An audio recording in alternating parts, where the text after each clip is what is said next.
Voltamos a apresentar Bandeirada. Estamos de volta com Bandeirada para o nosso último bloco, nosso quarto bloco do programa. Vamos sem perder tempo já para os personagens, que hoje o personagem também é muito especial. Os grandes nomes do esporte a motor, agora no quadro Personagens da História. Personagens da História. Nosso personagem foi um dos maiores projetistas que a Fórmula 1 já teve. Faz parte do mesmo escalão de Gordon Murray,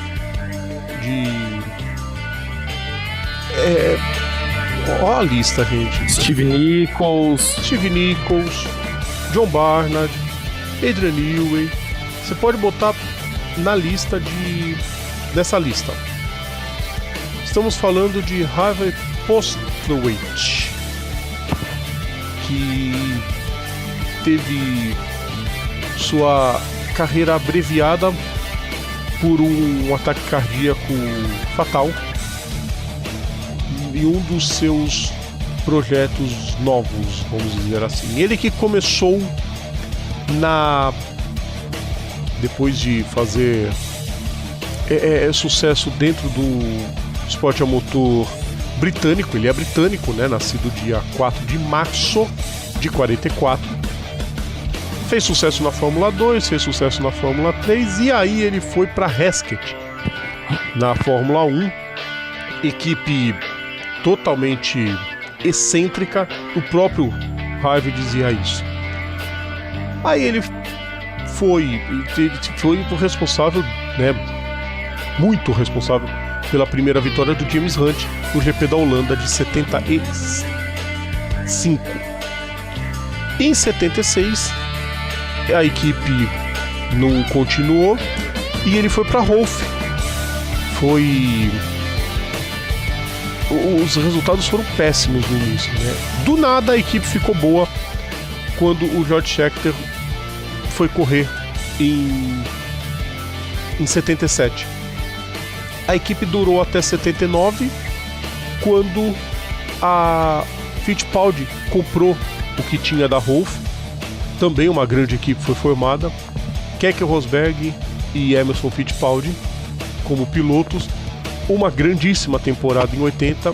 O Postlethwaite ficou até o final do ano de 80. Aí em 81 ele se juntou à Ferrari e começou sua segunda, né? A passagem pela Fittipaldi foi muito boa e você vê, né, Carlos, ele só teve passagens positivas. Você não vê, uma passagem terrível dele. Todas têm um ponto positivo. E detalhe, quando ele entrou pra Ferrari, sabe quem escolheu ele pra ser o projetista do carro de 81? O Enzo Ferrari, pessoalmente. O próprio? Foi tirar o Harvey da... Sabe quem que era aluno do Harvey na Fittipaldi?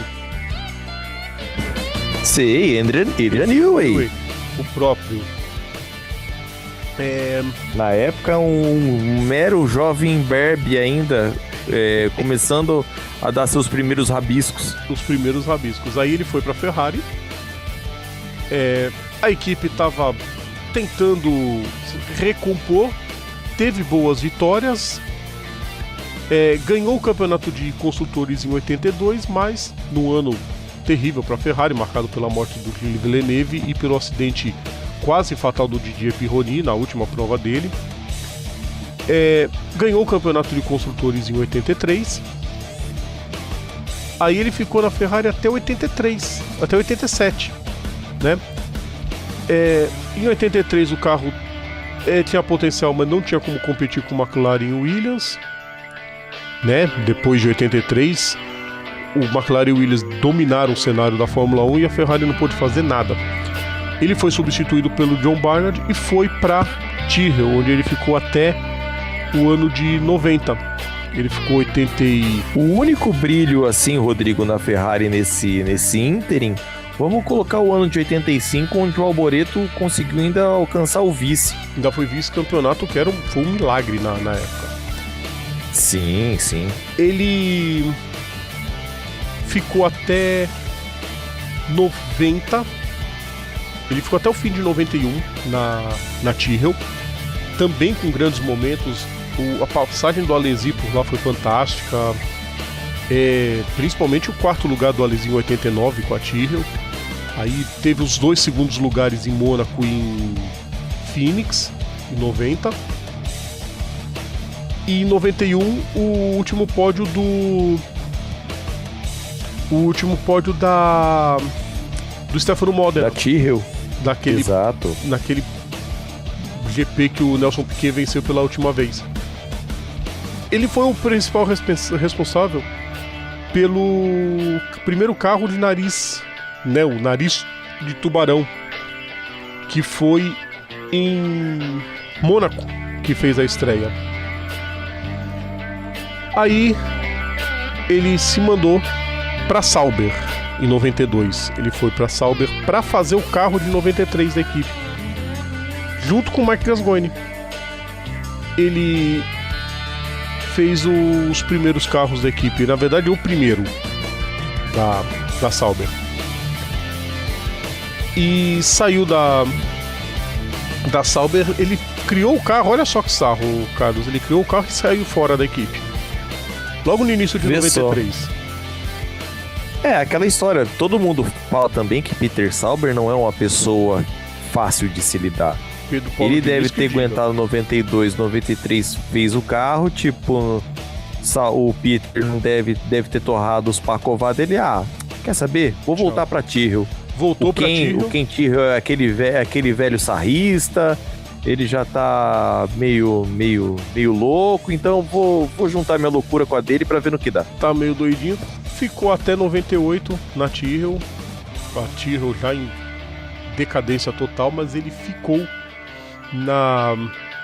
na equipe até ela ser vendida para a BAR, e aí em 99 ele foi para a Honda. A Honda contratou para montar o seu projeto de equipe para 2000 ou 2001, não se sabe quando que eles pensariam em correr na Fórmula 1 com a equipe própria. Depois acabou vindo só em 2006, mas o plano era para 2000 eles entrarem na categoria. Ia ser o carro construído pela Dallara, projeto do Postlethwaite. Fazendo testes em Barcelona, no mês de maio, ele sofreu um ataque cardíaco fatal. O projeto foi descontinuado em respeito ao Harvey, e a Honda acabou só fornecendo motores para BAR, né? Fez uma parceria com a BAR para fornecer seus motores. É um cara que teve um sucesso, né, Carlos? Assim, o que ele desenhou foram carros icônicos, seja para bom como também até certo ponto ruim. Como o Piquet disse no final de 82, que o 126 CK de 82 era rápido, porém uma cadeira elétrica. Tanto que Gilles Villeneuve, dentro desse carro, foi dessa para melhor, e Didier Pironi quase foi. Quase foi. Aquele ano de 82 foi tenso mesmo. E bom, se a gente for lembrar a gente fez uma lista, né, queridos ouvintes, de todas as passagens do Postlethwaite pela categoria. Como eu falei, Hesketh, Ferrari, Tyrrell, Fittipaldi, Rolf, Sauber. Olha a lista. Não é pouca coisa. A carreira dele efetuou muito mais com sucesso, com certeza, mesmo com as passagens ruins que ele teve no final do período dele pela Ferrari e na segunda passagem dele pela Tyrrell. Mas é um cara que tem o seu nome na galeria dos grandes projetistas do esporte a motor, né, Carlos? Esse aí, com certeza. Sim, com certeza. Harvey, um dos grandes nomes como projetista na história do automobilismo em geral. Com certeza. Devidamente homenageado, mais que merecido o Harvey ser homenageado. O nome dele é complicado de falar, viu, gente? É normal. Mas chegou a hora do melhor e do pior da gente eleger os melhores e piores dessa semana, chegou a hora das notas, vão pro 0. O pior do fim de semana. É hora da nota 0. É hora da nota 0. Quer começar, Carlos? Quero, vamos lá. Eu tenho 2 zeros nesse final de semana. 0 para Jimmy Johnson pela maré de azar que ele tá sofrendo nesse fim de temporada regular. E 0 para McLaren por mandar embora um piloto tão promissor e que infelizmente não teve a chance de mostrar todo o seu potencial, no caso Van Dorn. Tem isso mesmo, Van Dorn, viu? É complicado. E um terceiro rapidinho, 0 para Ferrari. No caso, as pataquadas que um final de semana que poderia ser perfeito e terminou não tão bom assim. Não tão bom assim, com péssima estratégia pro Kimi Raikkonen. Bom, RK é o do Ericsson, né? Felizmente a gente pode pôr o acidente do Ericsson no RK. Bom, tem 2 opções. Esse é um final de semana onde tem 2 opções para RK. O da Indy seja também, o do Ericsson ou então o da Indy. O Marco Andretti. A largada da Indy em Portland. Quase capotado, mas também saiu inteiro. Envolvido ele, Ed Jones e Scott Dixon. Dixon saiu, o Jones acabou ficando e o Marco Andretti quase capotou, mas também tudo bem com ele. O do Ericsson, só para explicar para os ouvintes, eu não falei isso no início, foi causado pelo travamento da asa móvel. A asa ficou travada quando ele foi frear, não teve aderência, o carro foi com tudo pro muro. E o pior é que nesse final de semana muitos carros tiveram isso, hein, Rodrigo? Foi bastante, foi em excesso. A FIA, inclusive, vai abrir uma investigação sobre isso. Bom, o JR, quem que você coloca, Carlos? É um dos meus zeros. Olha, agora assim, de bate pronto, eu não vou saber falar não, mas se Will você Power. falar qual que é... Will Power. Sim, nossa, gente, sozinho. Jogou Momento Caetano Veloso. Você é burro, cara, que loucura. Jogou o título fora com uma escapada bizonha no trecho mais lento do circuito. Bateu, ficou voltas e voltas atrás. E só um milagre para ele ser campeão da temporada. Meu LE, o meu escroto da semana, é o outro 0. Sebastian Vettel. Perdeu a disputa com o Hamilton. Sim. Desdenhou da pole do Kimi Raikkonen. Aliás, quando ele bateu, fazendo um festival na Itália com a Ferrari, que ele bateu sozinho, também. Verdade, ele alegou que tava com o volante do carro do Kimi. O volante do carro do Raikkonen. Vettel, vai chupar parafuso até virar prego, vá. Vai quem tinha macaco, filho da mãe. Perdeu a disputa pro Hamilton, choramingou depois da prova, que o Hamilton não me deu o espaço, o Hamilton foi desleal, sendo que o Vettel foi desleal na disputa com o Gasly. Ele fez a ultrapassagem e jogou o carro em cima do Gasly. Eu até cheguei a tuitar na hora que o Vettel podia tomar do Schumacher o título de vale tudo, né? O Sal Chiappetta, nosso conselheiro, sempre dizia isso, que o Senna que instaurou isso na categoria, e realmente ele instaurou o espírito do vale tudo. O Schumacher herdou dele, agora o Vettel pode herdar tranquilamente, porque o Vettel joga o carro em cima dos outros e acha que não vai acontecer nada com ele. Complicado. Totalmente ridículo. Então, totalmente ridículo. A ventania aqui em Santos deu uma bisoiada por ali, pra ver o que tá acontecendo. Tá caindo tudo por aqui pro Santos. Uma ventania. Vamos lá então, gente. Agora, a gente fala dos piores, tem que falar dos melhores também. Vamos pro 10. Nota 10. Nota 10, Carlos. Começar com B10? Olha, o meu B10 vai para Kimi Raikkonen, não me lembro se foi na segunda ou terceira volta do GP da Itália, onde o Hamilton no final da reta passou ele por dentro O Raikkonen falou assim, não, amiguinho, ainda não. No fim da Biasso, na primeira S da Ascari, ele por fora, passando o Hamilton, falando assim, amiguinho, você quer ganhar? Alta. Mas você vai ter que suar muito. Ele passou lá na variante alta, foi logo depois da relargada, foi quarta ou terceira volta, foi por aí. Isso, que o Hamilton passou no fim da reta, ele... Pera lá, você quer ganhar? Vamos mostrar então do que eu sou capaz. Não vai ser agora, não. Eu posso colocar um outro B10, mas tipo, não foi nada bonita a ultrapassagem, mas foi ultra importante, pelo menos no primeiro momento. Pode, claro. Do Keselowski em cima do Kyle Larson nos boxes da prova de... Sim. De Darlington. Ponto pra Penske. Ponto pra Penske. E os 10, Carlos? Não tem como não dar 10 para Brad Keselowski, que provou ser o piloto mais inteligente da categoria.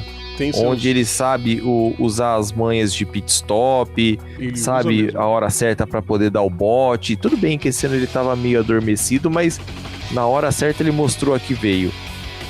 10 para a dupla japonesa Tadasuke Makino e Takuma Sato por vitórias excepcionais, seja na Fórmula 2 e na Fórmula Indy. O Sato é meu 10 também, tá? Não tem como não dar 10 para Kimi Matias Raikkonen pelo que ele fez esse fim de semana. Outro 10 meu também. Tanto pela pole é a média de velocidade mais alta da história da Fórmula 1. Isso depois de 16 anos, o recorde era de Juan Pablo Montoya. É a volta mais rápida da história em questão de média de velocidade. Passou dos 260 km, passou muito. 263,587, mais exatamente falando. Devidamente registrado. Novo recorde de média de velocidade em uma volta. Foi triturador o que o Raikkonen fez.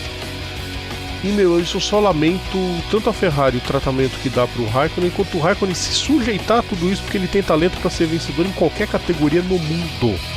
Ponto final quanto a isso. Mais algum 10, Carlos? Não,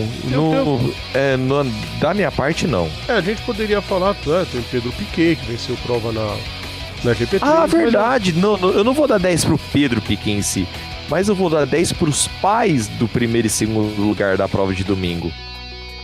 Nelson Piquet e Jean Alesi mostraram uma cena assim categórica.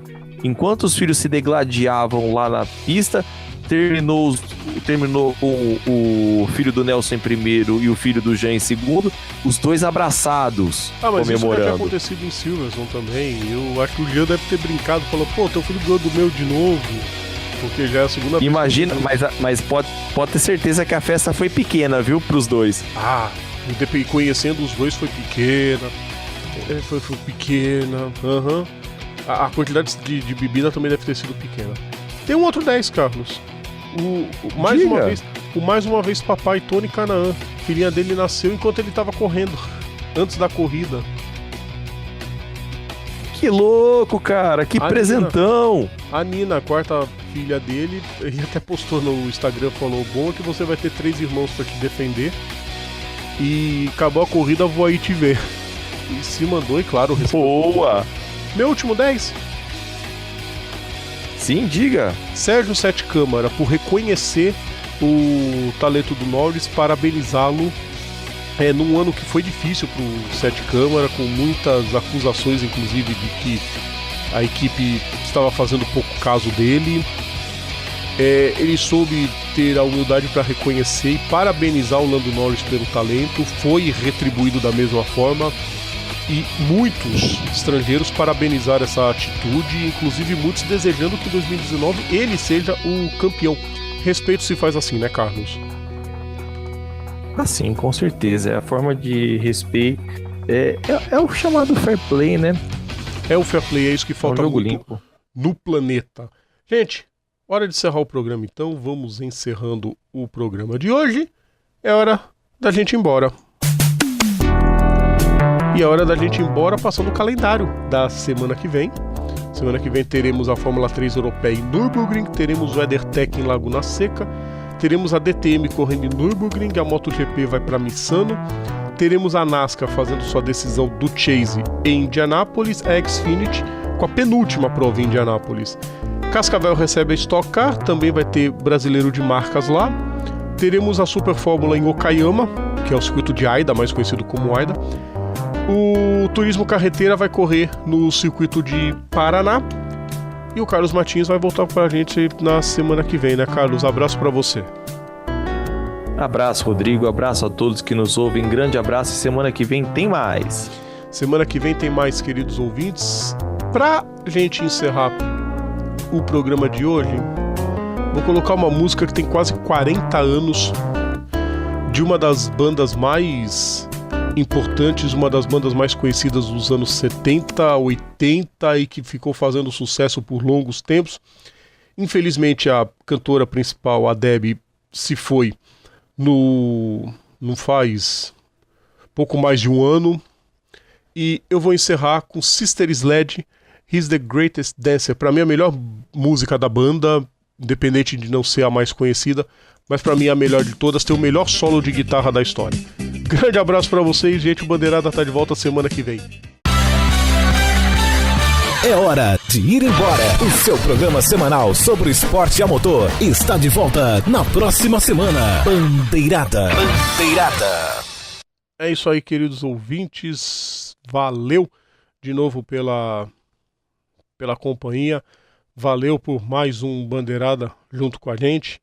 Não se esqueçam, se inscrevam em nosso canal, ative o sininho para receber sempre a notificação de novos episódios e deixem seus comentários sempre. Semana que vem a gente tá de volta. Tchau!